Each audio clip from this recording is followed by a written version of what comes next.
পথ দেখাই দেই।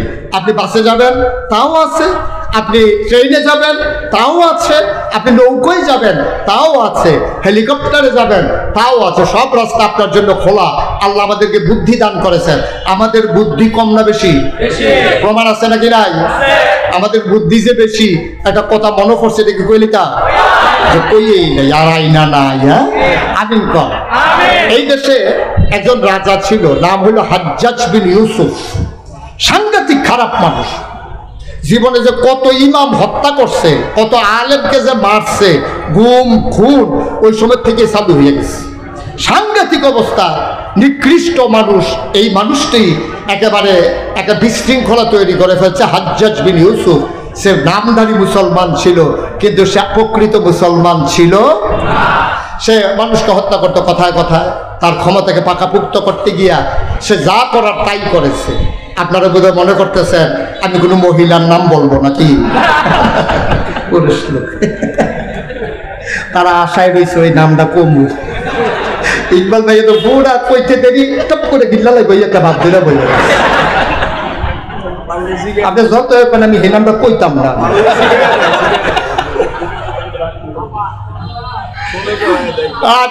আরে এই যে কি শুরু করলেন আপনারা? শুনান, এখন থেকে যে উঠবে তার কোনো বিচার হবে না, যাদের কাছের থেকে উঠবে তাদের বিচার হবে। আপনি থাকতে হেতু উঠবে কেমনি? আপনি কি করেন বইয়া বইয়া দাফনা টুফনা আলগা করে নেবেন টান দিয়া। আমিন কর। তো এই যে বলছিলাম হাজ্জাজ বিন ইউসুফ, কথা কি মনে আছে? সে কি ভালো না খারাপ? সে কি নগণ্য না জঘন্য? সাংঘাতিক। এই হাজ্জাজ বিন ইউসুফ তার বউ ওয়াইফ একদিন তারে ডাক দিয়া কয়, আপনার মতো খারাপ মানুষ আমি যেহেতু বাচ্চা কাচ্চা হয়ে গেছে এই জন্য সংসার করতে আসছি, নাইলে আপনারা ফালাই দিয়ে আমি চলে যেতাম। হাজ্জাজ বিন ইউসুফ কাজ কি এতই খারাপ? কয়েকদিন রাস্তা গেলে তো টের পেবেন আপনি কেমন খারাপ। আপনি তো সব সময় সেনাবাহিনী নিয়ে থাকে, স্পেশাল ফোর্স, সিকিউরিটি গার্ড, পেপু তারারে সারা একদিন গিয়া দেখেন না বুর্খা গাও দিয়া, তাইলে টের পাইবেন আপনি কত খারাপ। হাজ্জাজ বিন ইউসুফ মুখোশ টুখোশ লাগাইয়া, সেরা পায়জামা পাঞ্জাবি পইরা, সে যে বাদশা এটা যেন বোঝা না যায়, আইসে মনে করেন চিটাগাং রুট। আইসা এক ভিক্ষুক দেখা তো বলছে, স্যার কিছু ভিক্ষা দিয়েন। কার কাছে কইছে? আমার কত কটা বুঝেন নাই কথা? কার কাছে বলছে? হাজ্জাজ বিন ইউসুফকে বলতেছে, ভাই স্যার কিছু ভিক্ষা দিয়ে। তা হাজ্জাজ বিন ইউসুফ তো পরীক্ষা করার জন্য বাড়িছে মানুষটা কেমন। হাজ্জাজ বিন ইউসুফ কয় তারে দিয়েই পরীক্ষা শুরু করি। তো তারে জিজ্ঞাসা, তুমি যে ভিক্ষা চাইতে আসো, তুমি কি এই দেশের রাজা যে হাজ্জাজ বিন ইউসুফ তারে চিনো? কয় হ্যাঁ নাম শুনছি। কয় মানুষ কিরকম? কয় নাম নেই মুহ লইলেন না। সাংঘাতিক খারাপ, অসভ্য। আপনি জিজ্ঞান মানুষটা কেমন দেখি, মানুষ জানোয়ারের মানুষ। হাজ্জাজ বিন ইউসুফের রাগ কি কমছে না বাড়ছে? বুদ্ধিমান লোক তো তারা রাগ দেখায় না, তারা সন্ধ্যার সময় রাগ দেখায়। দিনও আপনি তার লোকে দুর্ব্যবহার করছেন, সন্ধ্যার সময় দেখবেন আপনার ব্যাগ পুলিশ হইয়া পড়ছে। তো সেই লোক হাজ্জাজ বিন ইউসুফ মনে করলো যে এখন যদি তারে ঠাস করে মাইরা ফেলাই তাইলে তো হবে না। এখন হাজ্জাজ বিন ইউসুফ বলতেছে, সে কি খুব খারাপ? আরে খারাপ মানে কি? তা ভিক্ষা দিনও তো আমি নেই না, এইরকম খারাপ। বাবার এইরকম খারাপ তো হয়। তা হাজ্জাজ বিন ইউসুফ বলতেছে, আচ্ছা মনে করো হাজ্জাজ বিন ইউসুফ তোমারে যদি আইসা জিগায় মানুষটা কিরকম, তখন কি কইবা?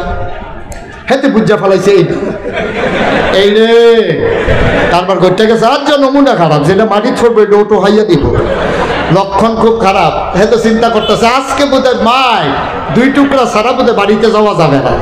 এখন এই ভিক্ষুক দেখেন আল্লাহ কি বুদ্ধি দিছে দেখেন। ভিক্ষুক বলতেছে যে, রাজা বলতেছে যে তুই হাজ্জাজ বিন ইউসুফ তোমার জিগায় মানুষটা কিরকম, তখন তুমি কি বলবা?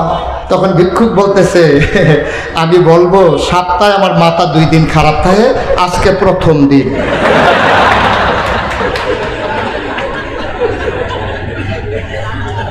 হাজ্জাজ বিন ইউসুফ কই বুদ্ধি গুণে বাচ্চা গেলা, বুদ্ধি গুণে বাচ্চা গেলা, নাইলে তোমার মারছে তো কত মানুষ আইতো, কিন্তু বাচ্চা গেলা যাও আর ধরতে পারলাম না। এই ছিল আখিরি নবীর উম্মতের মর্যাদা, এই ছিল আমাদের বুদ্ধি, ঠিক কিনা কন? এই জন্য আমাদের ব্যাপারে আল্লাহ ঘোষণা দিয়েছেন রাদিয়াল্লাহু আনহুম ওয়া রাদু আনহু।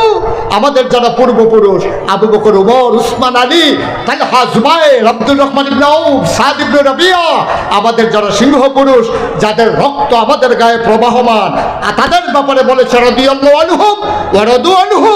তাদের ব্যাপারে আল্লাহ খুশি, আল্লাহর ব্যাপারে তারা খুশি। আর যারা মুসলমান হওয়ার পরেও হাজ্জাজ বিন ইউসুফ হয়ে যায়, যারা মুসলমান হওয়ার পরেও ক্ষমতার মসনদে একবার আরোহণ করলে 17 বছর আর ক্ষমতা ছাড়তে চায় না, তাদের ব্যাপারে আল্লাহ তাবারক ওয়া তাআলা জানিয়ে দিয়েছেন ওয়ালাহুম কুলুবুন লা ইয়াফকাহুনা বিহা ওয়ালাহুম আয়ুনুন লা ইউবসিরুনা বিহা ওয়ালাহুম আযানুন লা ইয়াসমাউনা বিহা উলাইকা কাল আনআম বাল হুম আদাল। দুনিয়ার ভিতরে এমন একদল মানুষ আছে ওয়ালাহুম কুলুবুন লা ইয়াফকাহুনা বিহা, তাদেরকে মন দিয়েছি তারা বুঝে না, ঠিক কিনা কর। ওয়ালাহুম আয়ুনুন লা ইউবসিরুনা বিহা, তাদেরকে চোখ দিয়েছি তারা দেখে না। ওয়ালাহুম আযানুন লা ইয়াসমাউনা বিহা, তাদেরকে কান দিয়েছি কিন্তু তারা শুনে না। আমরা বলি এটা কেমন মানুষ? আল্লাহ কয় আমি কি বলছি মানুষ?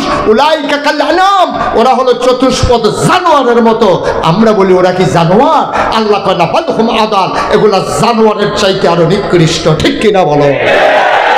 আমরা যারা ইমানদার, আমরা যারা কলেমাকে মনে প্রাণে বিশ্বাস করে মুখে স্বীকৃতি দিয়ে কাজে প্রকাশ ঘটিয়েছি, আমরা মুখে স্বীকৃতি দিয়েছি, অন্তরে বিশ্বাস করেছি, কাজে প্রমাণ করে দিয়েছি আল্লাহ ছাড়া কোনো মাবুদ নাই, আমরা তখনই জেনেছি এই পথে চলতে গেলে মামলা হবে, হামলা হবে, জেল জুলুম নির্যাতন হবে, প্রয়োজনে জীবন দেওয়া যাবে, ইমান দেওয়া যাবে না। রাজি আছো কিনা হাত তুলে দেখা।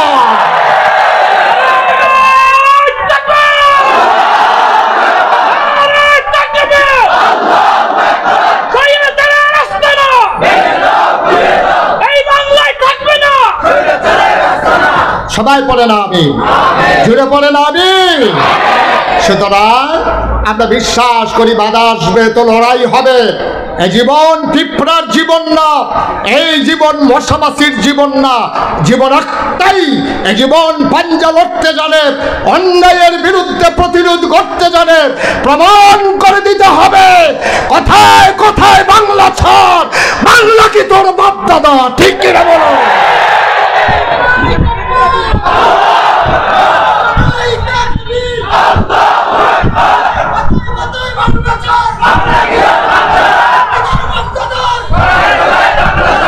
যেদিন গেছে একেবারেই গেছে, ওই দিনের আশা করে আর লাভ নাই। আমরা নতুন দেশ বিনির্মাণের স্বপ্ন দেখছি, যে দেশ হবে কলেমার ভিত্তিতে দেশ, ঠিক কিনা বলো?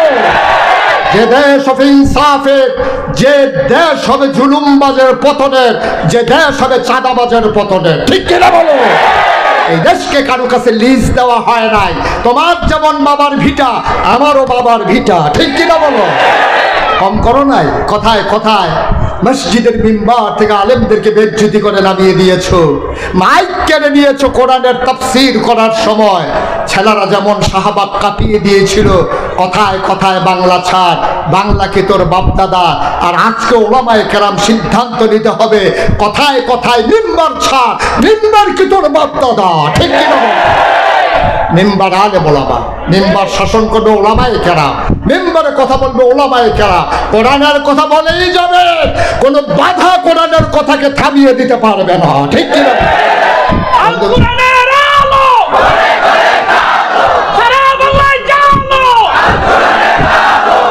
সবাই পড়ে না আমি। বন্ধুগণ, আমি যে বলছিলাম নবীজি কলমা পড়ার কারণে পাথর দিয়ে আঘাত মারলো, নবীকে গালি দিল, আর আমি মুস্তাক ফৈজি কলমা পড়লে আমাকে হাদিয়া দেওয়া হয়, তোহফা দেওয়া হয়, সবাই মিলে স্লোগান দেওয়া হয়, হুজুরের মতো মানুষ হয় না। কারণটা কি? কারণ হচ্ছে একটাই, নবী যে কথা বলেছেন, কাজে প্রকাশ ঘটিয়েছেন, অন্তরে বিশ্বাস করেছেন। আমরা মুখে বলি লা ইলাহা ইল্লাল্লাহ, এই কথা বলার পরে কোনো মুসলমান সুদের কারবার করতে পারে? এই কথা বলার পরে কোনো মুসলমান নামাজ ছাড়তে পারে? এই কথা বলার পরে কোনো মুসলমান ফাইল আটকিয়ে ঘুষ খাইতে? সহজ হিসাব। কিন্তু আমরা তো সবই করি, আবার কলমাও পড়ি। তাইলে ওই যে মামুন ভাই বলছিল, আমাদের মুখে বলি কিন্তু বিশ্বাস আমরা স্থাপন করতে পারি নাই। এটাই হচ্ছে আমাদের দুর্ভাগ্য। আল্লাহ যেন হেফাজত করে, সবাই বলি আমিন। বন্ধুরা আমার, ভাইরা আমার, ১,৫০০ বছর আগে নবী আসলেন। নবী এসে মানুষকে অন্ধকার থেকে আলোতে, গুমরাহি থেকে হেদায়েতে, কুফর থেকে নবী ইসলামে নিয়ে আসলেন। এখানেই শেষ নয় বাবা, আল্লাহ নবী একটা সুন্দর সমাজ বিনির্মাণ করলেন। মক্কায় ১৩টা বছর, বাকি ১০ বছর কাটিয়ে দিলেন মদিনায়। তিনি যখন বিদায় হজের ভাষণ দিতে দাঁড়ালেন, তিনি দাঁড়িয়ে সবাইকে সাক্ষী রেখে বললেন, আমি কি আমার দায়িত্ব পালন করতে পারি নাই? সবাই চিৎকার করে বলেছিল, হ্যাঁ আপনি আপনার দায়িত্ব পালন করে দিয়েছেন। আল্লাহ নবী হাত উঠিয়ে আল্লাহকে সাক্ষী রেখে চোখের পানি ছেড়ে দিয়ে বলেছিলেন, মাওলা রব্বে কারীম। ১,৪০,০০০ সাহাবা সবাই প্রমাণ দিয়েছে, সাক্ষী দিয়েছে, আমি আমার দাওয়াত পৌঁছে দিয়েছি। আবার আপনি আপনার দিনকে বিজয়ী হিসাবে রেখে দেন। বলেন সুবহানাল্লাহ। আল্লাহ তাবারক ওয়া তাআলা আজও যেন তাকে বলেন, ও সিদ্ধির গুঞ্জের মানুষ, কোনো চিন্তা নাই, কোনো পেরেশানি নাই। দিন ছিল, দিন আছে, দিন থাকবে। তবে শর্ত রয়ে গেছে একটা, ওয়ালা তাহিনু ওয়ালা তাহজানু ওয়া আনতুমুল আলাউনা ইন কুনতুম মুমিনিন। তোমাদের কোনো ভয় নাই, তোমাদের কোনো পেরেশানি নাই, তোমরাই হবা সফল কাম। ইন কুনতুম মুমিনিন, যদি তোমরা মুমিন হইতে পারো। ঠিক কিনা? আমরা যদি ইমানদার হতে পারি, সফলতা আমাদের, বিজয় আমাদের, শান্তি আমাদের, ওটা বিশ্বের বিজয় আসবে আমাদের। যেখানে আমরা ইমানদারের পরিচয় দিতে পেরেছি, সেখানে তো শান্তি পেয়েছি আমরা। এই যে মসজিদের ভিতরে ৫,০০০ লোক, ৫০০, ১,০০০, ২,০০০ লোক মসজিদের ভিতরে নামাজ পড়তে ঢুকে জোয়ারে, ইমাম সাহেব বলে আল্লাহু আকবার বলে, তিনি যখন নিয়ত বেঁধেছেন, সবাই মিলে আল্লাহু আকবার বলে নিয়ত বাঁধে। ইমাম সাহেব সূরা পড়লেন, সবাই নিথরে স্তব্ধ হয়ে শুনলেন। ইমাম আবার বললেন আল্লাহু আকবার বলে রুকুতে চলে গেলেন। আচ্ছা, আপনারা কি দেখছেন যে বাংলাদেশের বিশাল এক এমপি, উনি মসজিদে গেছে, ইমাম সাহেব কইছে আল্লাহু আকবার কয়ে রুকুতে গেছে, আর উনি টক সুজো হইয়া দাঁড়াই দিছে যে আমি এলাকার এমপি, আমি কি রুকুতে বাঁকা হইলে চলবে নাকি? এই জন্য উনি দাঁড়াই দিছে। এরকম হয়েছে? উনি সাজদায় যায় নাই, উনি চতুর্দিকে চাইতে আছে, কে কে আসছে, কে কে ভোট দিছে, কে কে দেয় নাই, এরকম শুধু মাথা নজর দিয়ে চাইতে আছে। এই কারবার হয়েছে কোথাও? তাইলে এখানে রাষ্ট্রপতি, প্রধানমন্ত্রী, মন্ত্রী, এমপি, মেম্বার অফ পার্লামেন্ট, আমলা, কামলা, বদুল্লা, রিক্সাওয়ালা, শ্রমজীবী, ভুইয়া, চৌধুরী, সরকার, খনকার, ফেসকার, স্বর্ণকার, দফাদার, চৌকিদার, কন্ট্রাক্টর, দোকানদার, যত মানুষ আছে, গরিব ধনী, সবাই মিলে যখন ইমামকে মেনে নিয়েছে, রুকুর সময় রুকু, সাজদার সময় সাজদা, মসজিদের ভিতরে শৃঙ্খলা না বিশৃঙ্খলা? অশান্তি না শান্তি?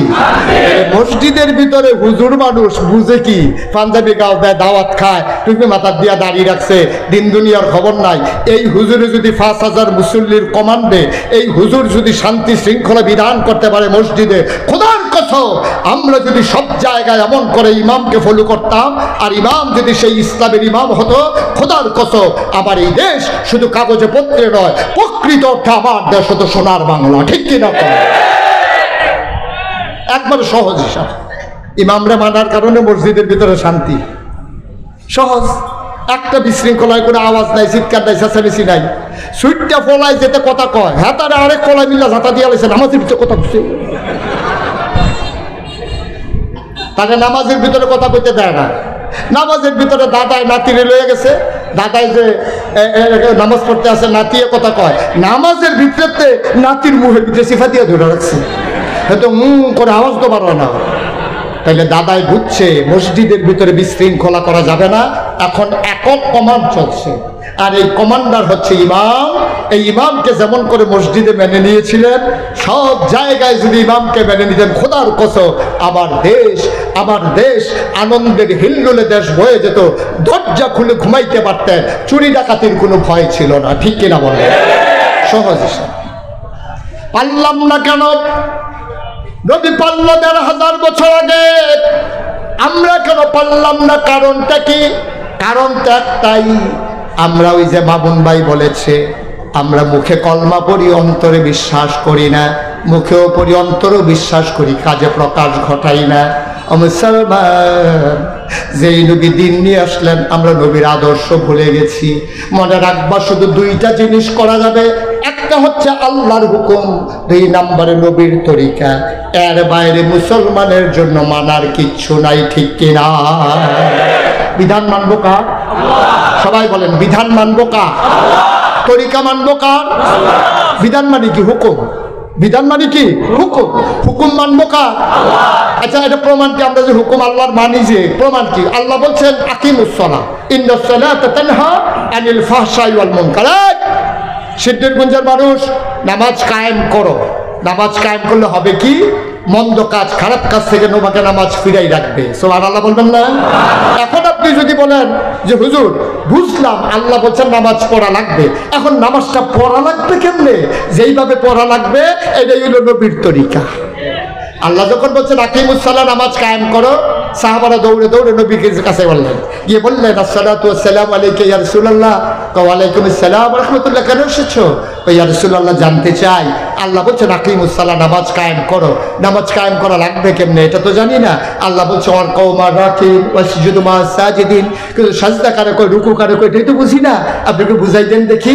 নবীজি বললেন ঠিক জায়গায় চলে আসছো, সল্লু।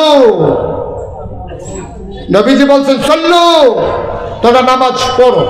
আল্লাহ বলছেন আকিমুস সালাহ, নামাজ কায়েম করো।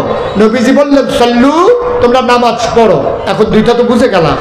সাহাবারা তো ইয়া রাসূলুল্লাহ পড়ার জন্যই তো আসলাম, পড়াটা লাগবে কেমনে? নবীজি বললেন সবাই সোজা হয়ে দাঁড়াও। অজু আছে? অজু কারে কয়? অজু মানে হচ্ছে নাকে পানি দিয়া গড়গড়ার সাথে কুলি করা, নাকে পানি দিয়ে নরম জায়গায় পৌঁছে দেওয়া, আর হচ্ছে আর কি বলে এই গড়গড়ার মুখমণ্ডল মাসাহ করা অজু, আর হচ্ছে কনুই পর্যন্ত ধৌত করা, 4 ভাগের 1 ভাগ মাথা মাসাহ করা, আর পায়ের টাকনু সহ ধৌত করা। তো বুঝতে ইয়া রাসূলুল্লাহ অজু আছে। গোসল? তোমাদের কি কারো গোসলের দরকার আছে? গোসল কি কারণে করতে হবে?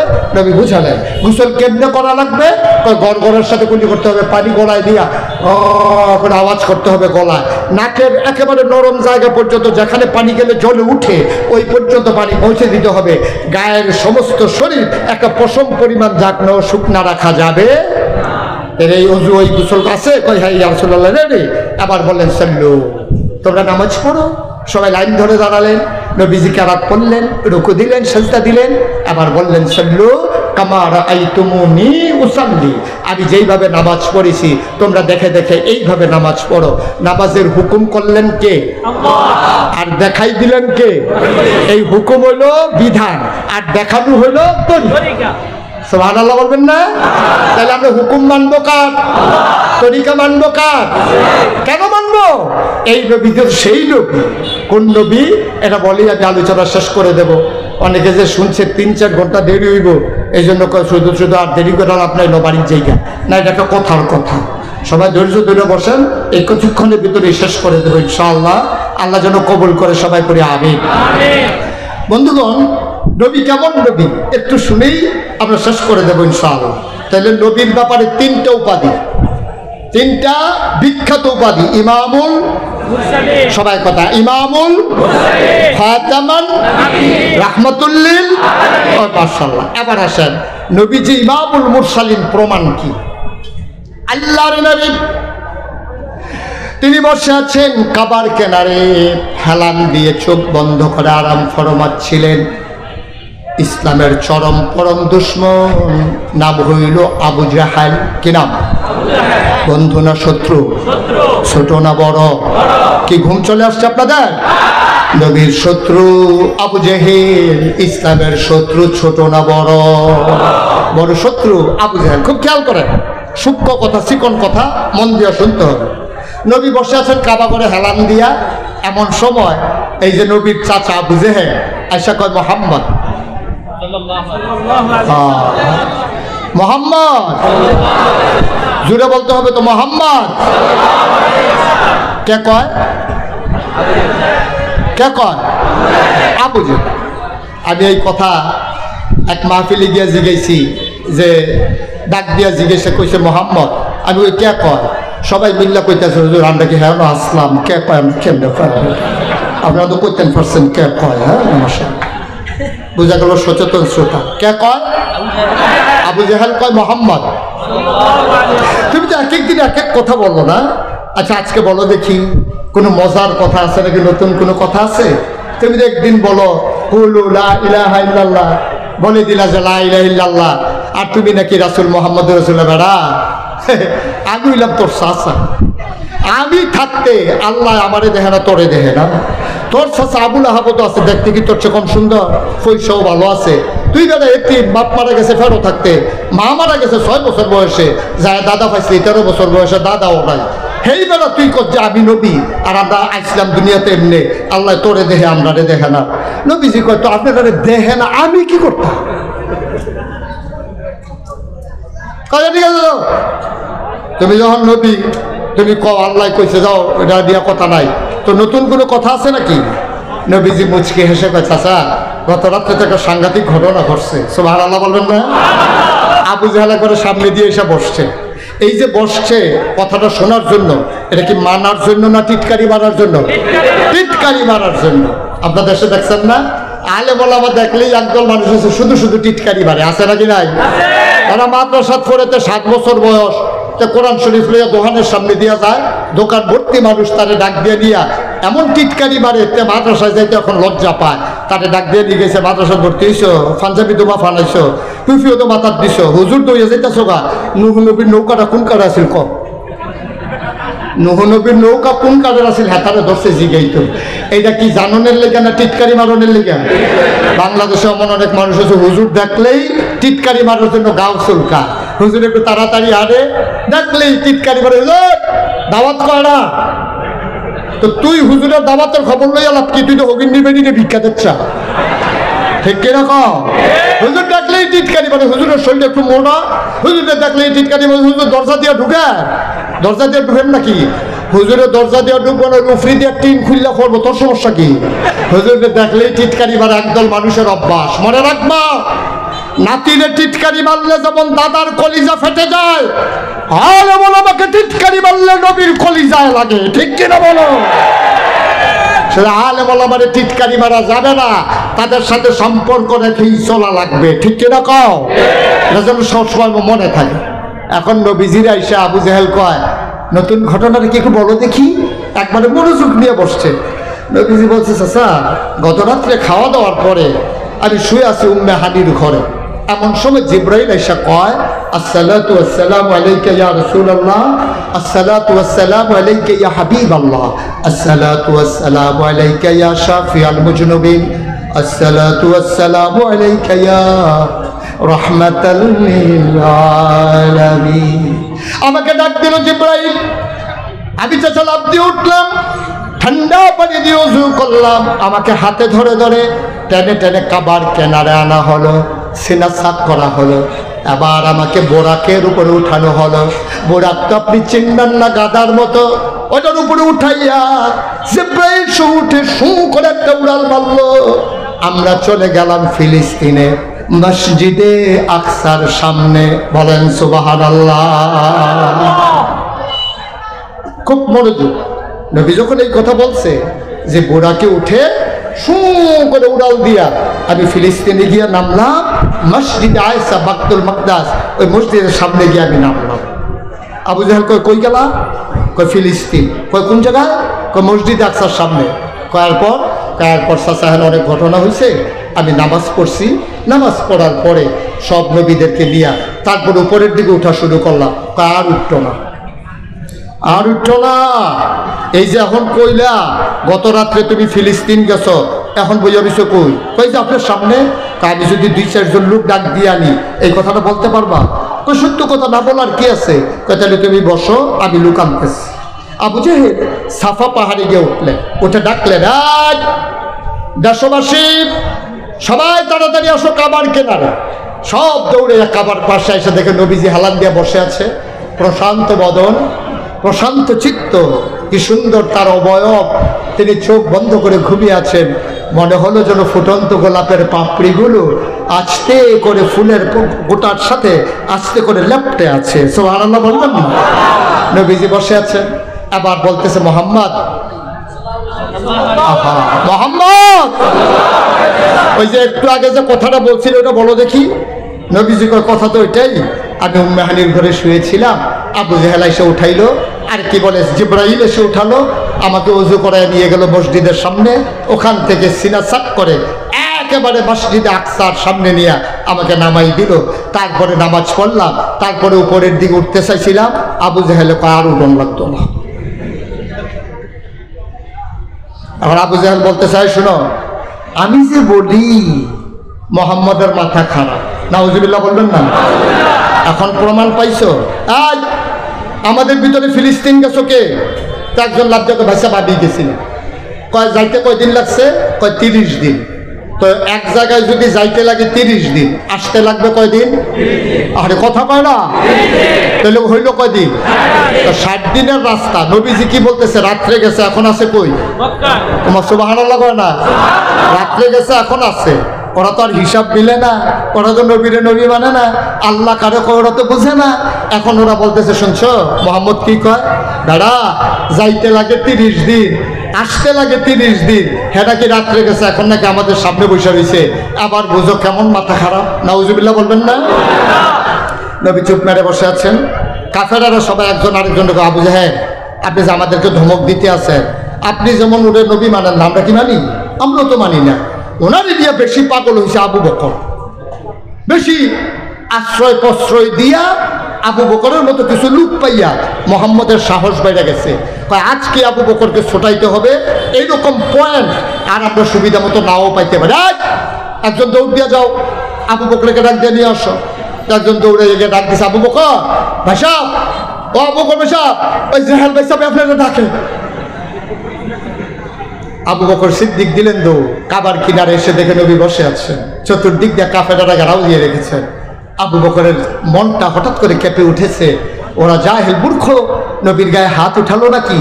কোন নবীর গায়ে নবীকে কোনো অপদস্থ করলো নাকি? আবু বকর সিদ্দিক এসেই বললেন, আসসালাতু ওয়াসসালামু আলাইকা ইয়া রাসূলুল্লাহ, নবী গো, ও নবী, গত রাত্রে আপনি কই ছিলেন? সুবহানাল্লাহ বলবেন না? নবীজি বলছে গত রাত্রে আমি ছিলাম না, এটা কিন্তু আবু বকর শুনে নেই। খুব খেয়াল করেন, শুনছে কাফেরেরা, আর আবু বকর কাফেরদের সামনে এসে বলতেছে, ইয়া রাসূলুল্লাহ, গত রাত্রে আপনি ছিলেন কই? আপনি যেই যেই ঘরগুলোতে থাকেন সবগুলো ঘরে আমি তালাশ করছি, মক্কার কোথাও আপনার খুঁজা পাই নাই, গেছিলেন কই? এই কথা বলার পরে এখন সব কাফেররা আবু জেহেলের দিকে চায়, আজ আইছিলেন সবাইতেন, আনছিলেন আবু বকরের সোডানের লেগে হেবারে যে আরো শক্ত হইয়া ধরছে হয়। তারপরে যখন সাক্ষী, রাত সাক্ষী হয়ে গেছে, আপনার কোন যে আবু মোহাম্মদের দিয়ে আবু বকরের সোডাইবেন, আবু বকর দিয়ে আরো শক্ত সাক্ষী হইতে আছে। মোহাম্মদ কয় ছিল না, আবু বকর কয় খুঁজা পাই নাই, তো সাক্ষী নইল। সুবহানাল্লাহ বলবেন না? টেনশন করো না, লাইন আরো আছে, লাইন করতে আছে। আবার আবু বকর সিদ্দিককে আবু জেহেল দাইকা কয়, আবু জেহেল, আবু বকর তুমি কি শুনছো মোহাম্মদের কথা? কই কি বলছে? কয় মোহাম্মদ কয় গত রাত্রে খাওয়া দাওয়ার পরে ঘুমের থেকে উঠটা সে নাকি ফিলিস্তিন গেছে। কোথায় নাকি? কহ এই জন্য তো আমি পাই নাই। সুবহানাল্লাহ বলবেন না? সে ফিলিস্তিন গেছে, এটা কি তুমি বিশ্বাস করো?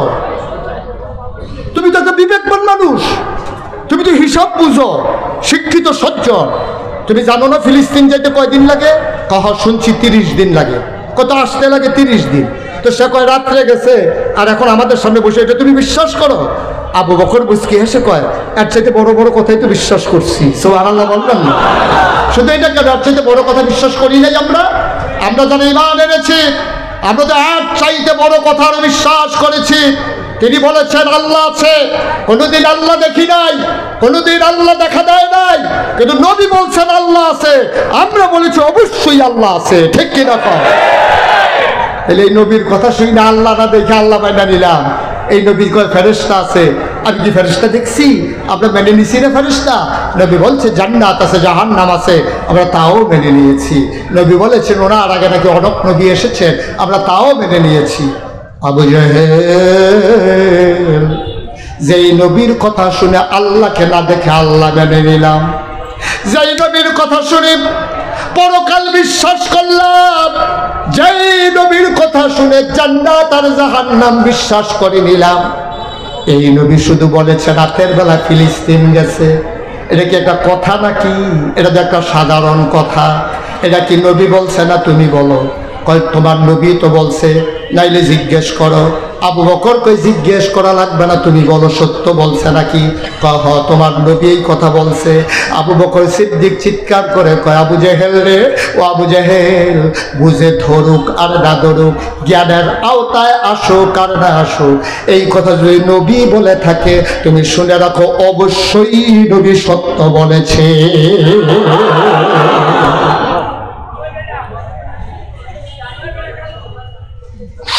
আল্লাহর নবী উঠতে দাঁড়ালেন, আবু বকরের সামনে গিয়ে হাত দুটো ছড়িয়ে দিলেন।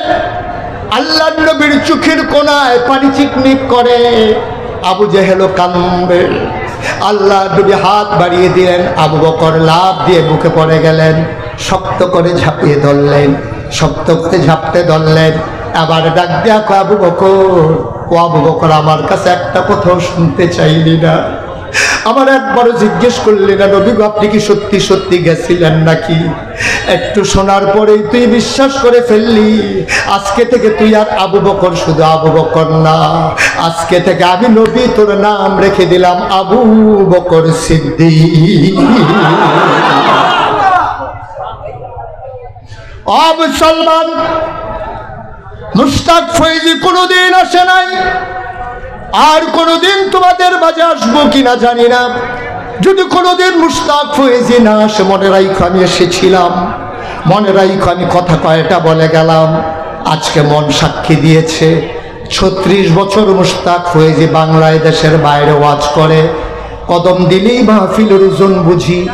আজকে সিদ্ধিরগঞ্জ 3 নং ওয়ার্ড কদম রাখার পরে মন কেন জানি সাক্ষী দিয়েছে, তোমাদের মাহফিল আমার আল্লাহ কবুল করে নিয়েছে। তুমি যদি বলো কেমন করে বুঝলেন, আমি বলি তুমিও বুঝেছ, তুমি উপলব্ধি করো নাই, তুমিও বুঝেছ। সন্ধ্যার পরে যেই জায়গায় বৃষ্টি হলো, সন্ধ্যার পরে বৃষ্টি হওয়ার পরে আকাশে মেঘের ছুটে ছুটে এখনো আছে।